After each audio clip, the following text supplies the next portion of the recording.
Hi Earth Angels! Kamusta? Welcome back to Pinay Angel Tarot. This reading is a love message for no specific sign. This is for anyone, kahit ano man ang zodiac sign mo. Maaaring mag-resonate to sa'yo. So, take note na general reading, kaya maaaring mag-resonate o hindi. Pero pag nag-resonate, i-comment nyo para alam ko. Okay? Kamusta na kayo guys? Tignan natin anong energies connected sa'yo sa love life mo ngayon. Comment present para alam kong nanonood kayo. At pwede nyo din i-share sa akin kung ano ba yung sitwasyon nyo. Kasi kapag nagsishare kayo, the more din na nasasagap natin yung mga energies nyo dito sa reading natin. Ready ko muna yung mga cards nyo guys. So sa mga nangangailangan ng private reading, pwede din po kayong mag-avail ng private reading services ko. Message lang kayo sa legit na social media accounts ko sa Facebook or para mas mabilis sa Viber o sa WhatsApp. Nasa description box po lahat ng links at mga details ko. So tingnan nyo na lang po dyan. Huwag po basta-basta kayo mag-add ng friend request na kung hindi galing, meron kasi pong mga fake accounts na ginagamit po yung mga pictures ko at content ko. Kaya, para sure po kayo na legit na account yung kayong kausap nyo, message na lang po. Tingnan nyo na lang po sa description box. Andyan po yung legit na account ko. Kasi never akong magme-message first sa inyo. Yung kasi mga fake accounts, sila yung magme-message sa inyo, mag-offer ng reading, which is hindi ko ginagawa yun. Kasi usually, kung kailangan nyo magpa-reading, kayo po yung magme-message sa akin, tapos sasagot na lang ako. Ganun po yung process. So, anyway, start na tayo guys. Ang unang mensahe para sa'yo ay reflection. Give each other some space at the moment. Trust and have faith that all will work out for the best. Mukhang pinag-iisipan nyo yung relasyon nyo ngayon. Magtiwala daw at have faith na mag-work out ang mga bagay-bagay. At kung ano man yung nangyayari ngayon ay para yan sa ikakabuti ninyong dalawa pareho. Kuha ko din kayo ng additional na cards bago natin tingnan yung sa tarot deck. Okay. Tingnan natin ang energies connected sa'yo at sa person mo. Oh my gosh! Ang ganda naman ito! Charot. Okay, baka sabihin nyo na naman, OA ako ah. Masaya lang tayo guys. Positive lang tayo. Okay. So, bouquet and rats. Alam mo, nakikita ko dito, okay na sana, pero nagkaroon pa ng problema. Mukhang nagbo-bloom naman yung relasyon nyo. Kaso lang, bakit naghahanap pa kayo ng kung saan may mali sa relasyon nyo or sa sitwasyon nyo? Kaya tuloy gumugulo.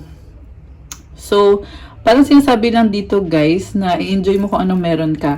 May na-feel akong divine timing dito kasi bulaklak nagbo-bloom, merong abundance and prosperity. So, mukhang tama yung panahon ngayon. It's all about divine timing. Yan yung nafe-feel kong mensahe para sa'yo.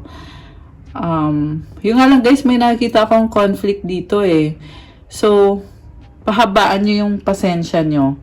Okay? Kasi sayang naman, ang ganda na eh. Huwag mong sirain. Parang ganyan yung sinasabi ng cards sa'yo. Okay. From the tarot deck, tingnan natin. Ang overall energy mo is the strength card.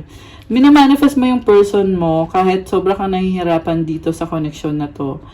And may mga pangarap ka para sa inyo. May opportunity din dito guys. And mukhang yes na yes naman. Makakayanan mo to. Malalampasan mo to. Yan yung nafe-feel ko ngayon. Pero mamaya ka-clarify pa natin yan. Sa recent past, the Knight of Cups, Page of Wands, and the Death card. Oh my gosh. So, ito na nga yung sinasabi ko na okay sana kayo, pero bakit nagbago? Bakit nag-iba? Romantic to eh. Sa nakita ko, ikaw to guys. Ikaw to. Kailangan mo siya, pero may nagbago sa'yo eh, kaya nag-iba din yung trato mo sa person mo. Parang naghahanap ka ng something better, pero ang nangyari is parang nasira tuloy kung anong meron kayo. Sobra kang nahihirapan. Ang nakita ko dito parang very needy ka. Alam mo yon, yung parang siguro codependent kayo sa person nyo na pakiramdam mo, pag wala siya, hirap na hirap ka, kaya gusto mo palaging andyan siya. Okay. Tingnan natin yung sa current energies mo. The King of Swords, Queen of Pentacles, and the Nine of Cups. Ngayon, inisip mo na kung ano yung tama sa sitwasyon nyo. Gagawan mo ng paraan para maging okay kayo. Ang nakita ko dito, mukhang nagkasundo na kayo. Meron kayong agreement na maging okay kayo ulit kasi kailangan yung isa't isa. And kontento naman kayo kung anong meron kayo ngayon. Hindi nyo pa na-reach yung pinaka-happiness na hinahangad nyo sa relasyon nyo. Kasi number 9 to eh. Meron pa kayong isang wish pa sa relationship na hindi nyo pa na-achieve. Which is yan yung inaayos nyo or minamanifest nyo ngayon. Pero okay na din naman to. Okay. Sa near future, the Justice card, 2 of Wands, 6 of Pentacles. Ipaglalaban mo yung person na yan kasi pangarap mo to eh. Pero parang natatakot ka. Kaya pinag-aaralan mo muna. Tinatry mong i-keep or tinatry mong mag-hold on sa taong yan. 606 on the clock. Ayan.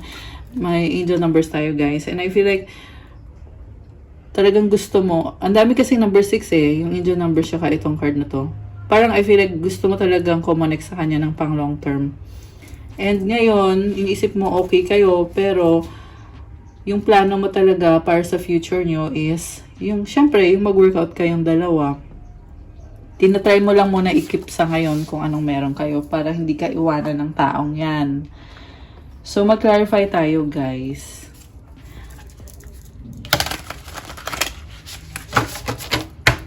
Mamaya tingnan din natin yung feelings ng person mo sa'yo. Pero ngayon, ang gusto kong i-clarify is yung strength card. Bakit strength yung overall energy mo? Minamanifest mo siya eh. Talagang ito oh, ayan. Merong manifestation symbol. Maganda actually yung card na yan for manifestation of love life. So, 3 of Candles, 7 of Pentacles, 8 of Pentacles. Hinihintay mo siya. Ang nakita ko dito walang commitment pero nag-e-effort ka at talagang hinahabaan mo yung pasensya mo sa taong yan. Very practical ka eh. May mga priorities ka din. Pero at the same time, syempre, pinapangarap mo siya eh. So, tinatry mo magkaayos kayo. 9 of Pentacles. Alam mo, na-achieve mo na yung independence ngayon. Kaya mo sarili mo. Feeling mo na-reach mo na yung pinaka-best potential mo. Kaya, handa ka na para sa kanya, ibig sabihin. Pero at the same time, natatakot kang mag-risk. 4 of Pentacles. Kumbaga, kinikip mo yung alas mo or yung hindi mo sinasabi sa kanya lahat kasi takot ka pa rin masaktan pero hinihintay mo siya. May mensahe din dito sa kaperahan nyo guys na marami sa inyo ay nag-improve na yung finances nyo at nag-iipon kayo ng pera. Kaya masasabi ko lang dyan is maganda yan. Dapat lang naman talaga mag-ipon for the rainy day or for, alam mo yon, mas maganda talaga na merong ipon kasi hindi mo alam kung secure ka na ba talaga. Kasi nakita ko nag-start ka from the bottom eh. Kita mo yung card so 7, 8, 9. So nag-i-improve, 'di ba? Paakyat yung numero. Kaya ipagpatuloy mo lang 'yan and nag-iipon ka. So lumabas yung energy na to sa finances niyo. Siguro kasi kulay green yung ginamit nating card. This is about money. Ayan. Okay, magpalit tayo ng cards. Yung sa love naman. Tingnan pa natin yung feelings mo ngayon. Ikaw muna, mamaya na yung sa person mo. Okay. Nagtitiis ka talaga. 7 of Cups. Nalilito ka eh. At take note po na nag-lunar eclipse po tayo guys. Kaya marami sa inyo may pinagdadaanan. Tapos meron pang solar eclipse sa April 8. 'Di ba? So very intense na pagbabago ang dala ng mga eclipses na 'yan. Kaya siguro yung iba sa inyo parang nagpapanik kayo, ano bang gagawin ko? Paano ko ba 'to aayusin? May mga ganyan eh. So yeah, yan epekto yan ng mga eclipses. Okay, sobra mo siyang mahal. Pero nalilito ka. Oh my gosh! King and Queen of Cups. Kahapon kung napanood nyo, meron din tayo ng energies na to sa ating love reading. Sobra kayong nagmamahalan, walang question. No question about that. Guys, ang ganda. My gosh! Si Empress andito. So, in love naman pala kayo eh. Oh my gosh, 10 of Cups. Alam mo, may nakita kong reconciliation dito. So, sabi ko nga kanina, yes yung sagot ko sa'yo eh. Kung gusto mo mag-workout yung situation nyo, yes. Strength. Minamanifest mo siya. At makakayanan mo. Siyempre, gawin mo yung part mo. Hindi naman pwedeng hanggang manifest, walang action. Kaya nga manifest, pag sinabing manifest, may kasama talagang effort yan. Ganon yun, guys. So, sana ay tandaan nyo yun. Okay? Sinasabi ko lang kasi napansin ko yan na maraming iba dyan po na kulang sa action. Kaya kailangan nyo marinig yun na pag nagmamanifest kayo, sabayan nyo ng action. Mahalaga kasi yung iniisip nyo at ginagawa nyo. Diba? Which is yan naman talaga yung nakikita ko dito eh. Ayan. Kaya nga, maganda yung cards. Merong reconciliation. Yung iba naman, parang tinutuloy nyo lang kung anong meron kayo. Masaya, full of love. Okay. Ngayon, i-clarify natin. Gusto ko malaman yung feelings ng person mo. Although lumabas na, oo, mahal ka niya. Pero tingnan natin ang hugot ng person mo. Hugot talaga. Okay. 8 of Wands. So, willing naman siyang makipag-usap or connect sa'yo. Kaso lang parang iniisip niya na go with the flow muna. 11:55 on the clock. Ayan, may angel numbers ulit. So, go with the flow daw muna. Ibig sabihin, tinitingnan din niya kung magiging maayos ba kayong dalawa. At, oo, masaya siya. Umaasa din naman siya na magiging okay kayo. Temperance, nag-a-adjust to sa'yo. Inobserbahan ka niya, pinag-aaralan ka niya, kinikilala ka niya. High Priestess. Ayan, takpan natin. Kasi walang suot. So guys, masikreto si person mo, kaya nalilito ka siguro na parang biglang nag-message sa'yo or nag-usap kayo, pero may mga tinatago sa'yo, kaya nalilito ka. Ganun kasing ugali ng High Priestess, mysterious yan. Kita mo, merong black na curtain sa likod niya. Ibig sabihin, may mga ginagawa yun behind the scenes na siya lang yung nakakaalam. So, although, good news kasi, sabi ko nga kanina, gusto niya mag-workout kayo, may feeling lang siya talaga na hindi siya sure kung dapat ba siya magtiwala sa'yo, kung mag-workout ba talaga kayo.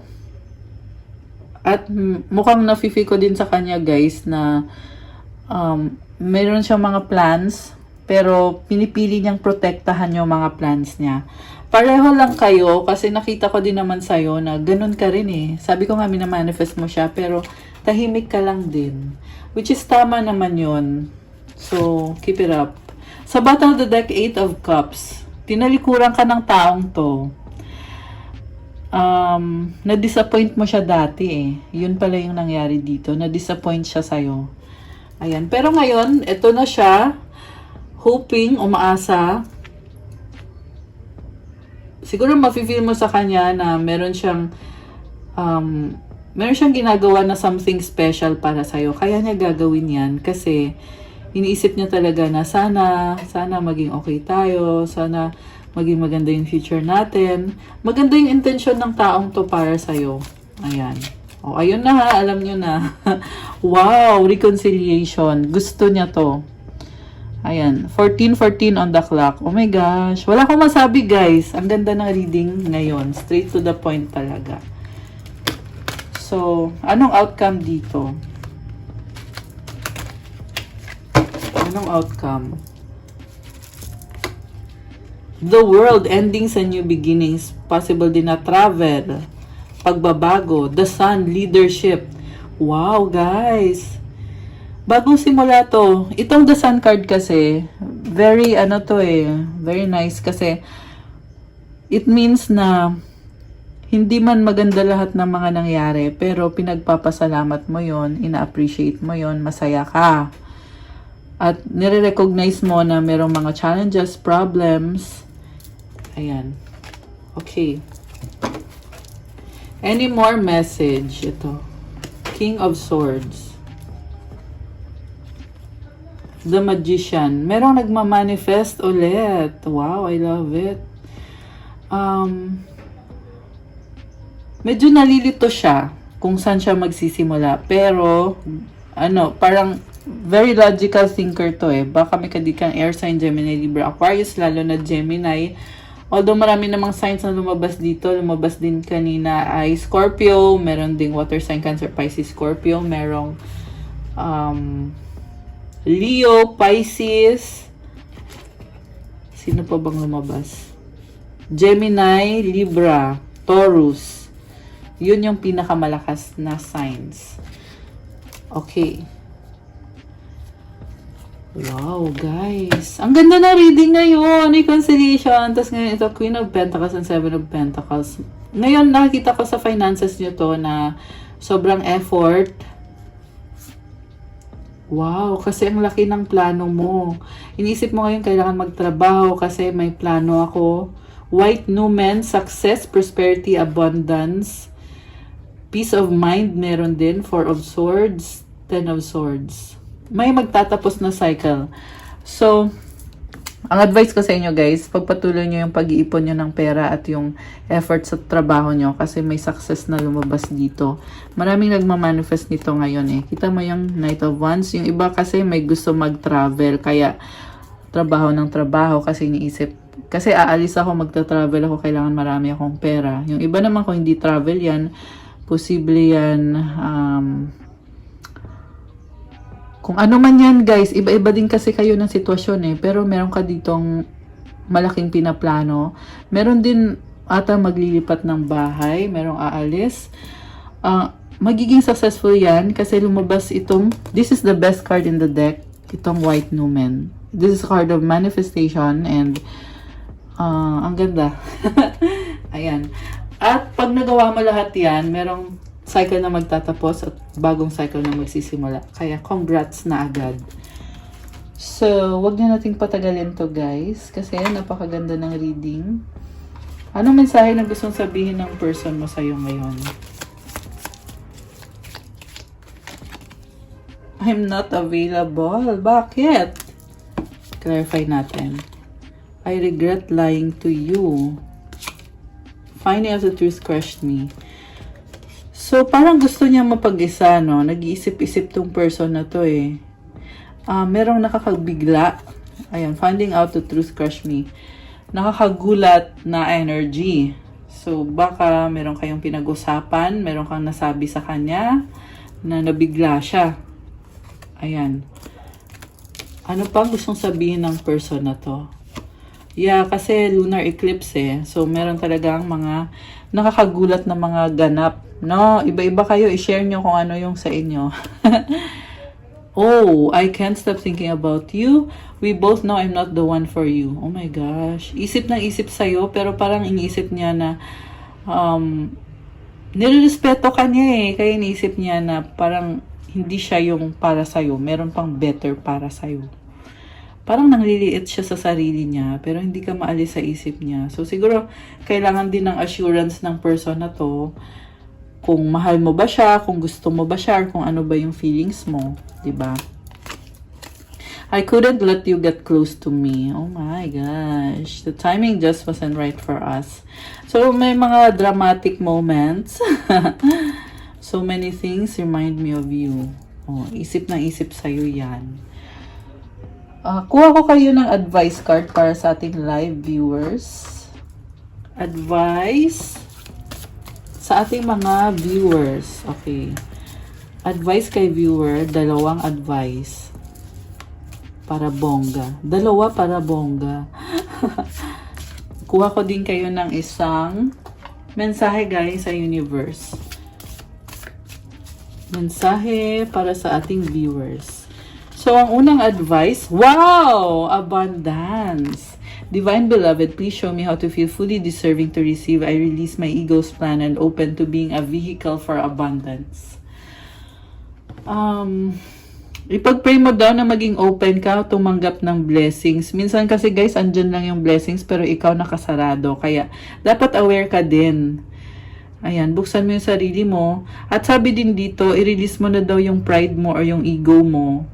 At, i-welcome mo kung ano yung ibibigay para sa'yo. Minsan kasi natatabunan ng pride natin kung ano yung supposed to be blessings na papasok.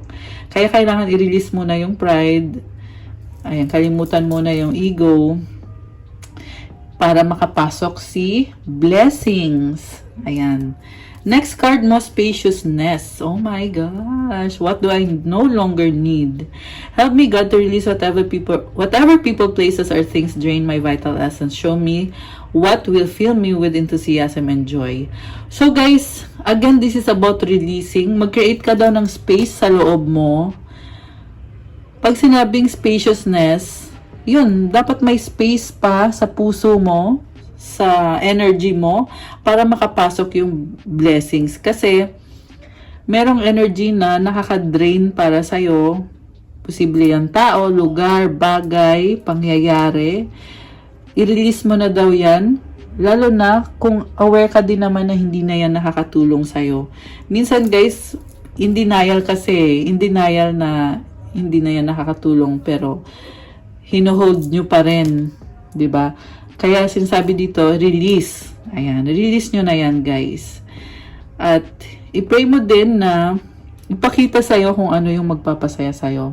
Parang gusto ko mag-deep breathing tayo para ma-inhale natin. I mean, para ma-attract natin. Ma-inhale daw. Para ma-attract natin yung blessings, ma-release natin yung hindi na natin kailangan. So, gawin natin yan 5 beses. Okay? So, pag nag-inhale kayo, bongga ha. Inhale through the nose, exhale through the mouth. So, inhale positivity, exhale negativity. Ayan. This is your chance para i-release yan lahat. So, 5 times natin gagawin. Okay? Ready, go. Inhale and exhale. Okay, ready? 1, 2, 3, go.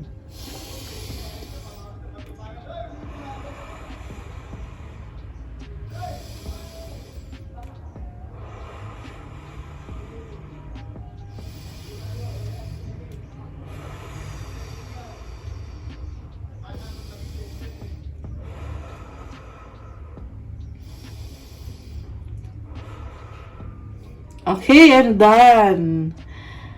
I feel good. Kaya tapos na ba kayo? Anong na-feel nyo? Comment nyo. Ako, I feel so good. I feel so good. Ayan. So, tingnan naman natin yung mensahe galing sa universe. I honor how I want to feel. Okay. So, parang pinapahalagahan mo kung ano yung gusto mong maramdaman for the moment. Yeah. And, oo, medyo nakaka-overwhelm, no? Pero, remain positive. Okay? Be positive sa kung ano man yung nafe-feel mo ngayon. Para yan din yung ma-attract mo.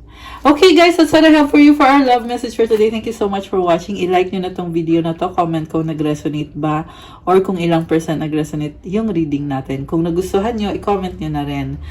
And for those na nagtatanong about private reading, you can reach me sa social media accounts ko. Sa Facebook page ko, Pinay Angel Tarot, or sa Viber or sa WhatsApp para mas mabilis. Nasa description box po yung contact details. Also, visit my Instagram for those na nagtatanong about crystals na makakatulong sa'yo magbigay ng positivity sa buhay mo. Siyempre, to attract love or money. Lahat ng crystal may kasama na yang special prayers na secret. Anyway, so mag-message na lang kayo, guys. Thank you, and gusto ko ding mag-thank you pala sa inyo. I want to take this moment to say thank you sa mga nag-subscribe kasi as of today, nasa 125k subscribers na ako sa YouTube. Thank you so much! Ayan, and kung bago kayo, guys, please subscribe. Kasi nakakatulong po yan para tuloy-tuloy lang paggawa ko ng more free love readings para sa inyo. Thank you, and I'll see you again soon. Have a good day. God bless and stay safe. Bye!